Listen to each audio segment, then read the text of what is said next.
These represent one of the most common forms that potters make. They make bowls.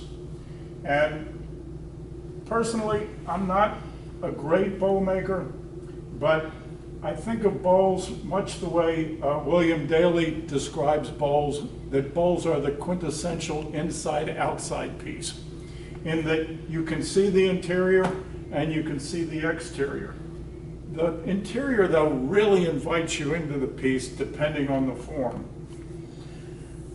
This is quite an old piece.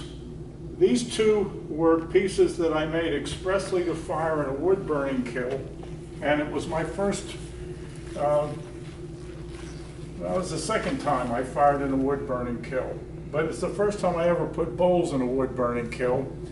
And when they came out of the kiln, the interiors were just caked with ash. They looked horrible.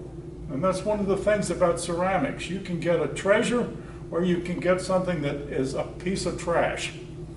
So it was time to experiment with these, which is something all artists need to do all the time, I think. They got to get out of their comfort zone and try to discover something new.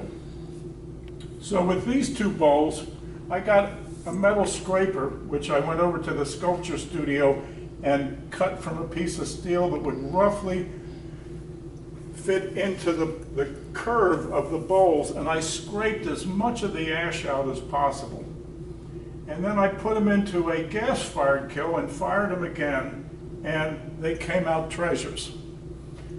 These two bowls have been lugged all over the state of South Carolina to finally get them to this stage.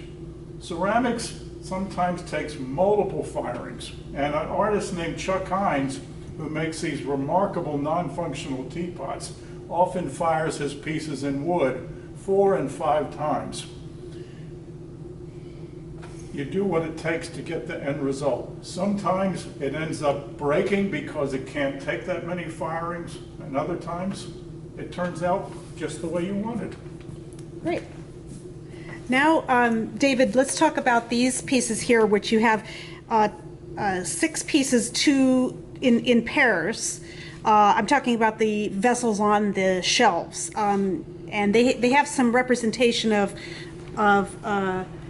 something, and I'd like you to talk a little bit about that. All right. In 1991, I wrote a grant and applied in a juried entry to study under Robert Turner at the Penland School of Crafts in Penland, North Carolina.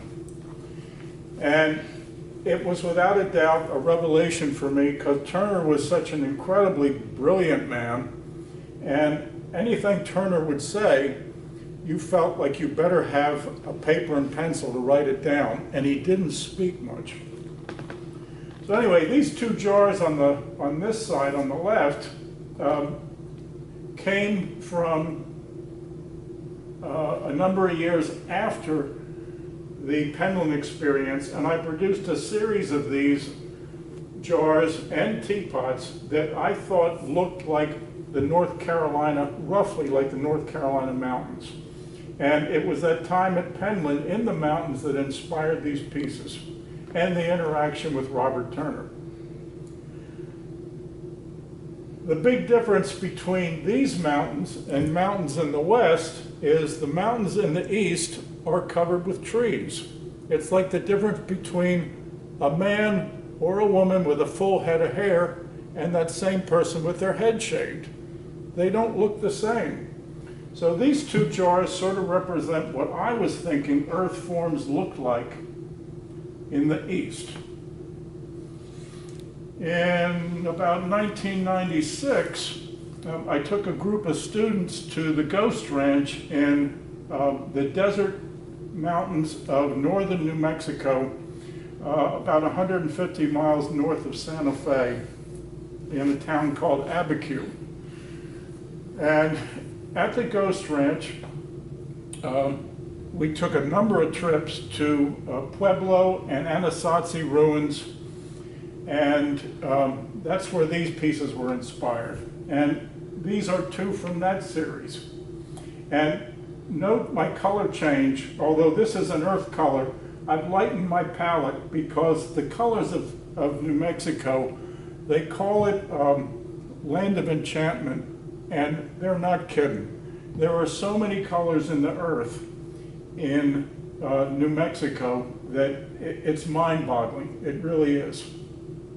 So this series was about 5 years after this series, and then maybe another 5 years later, I did the jars, which is sort of a return to functional forms, but they're still very sculptural, and I call these dwellings.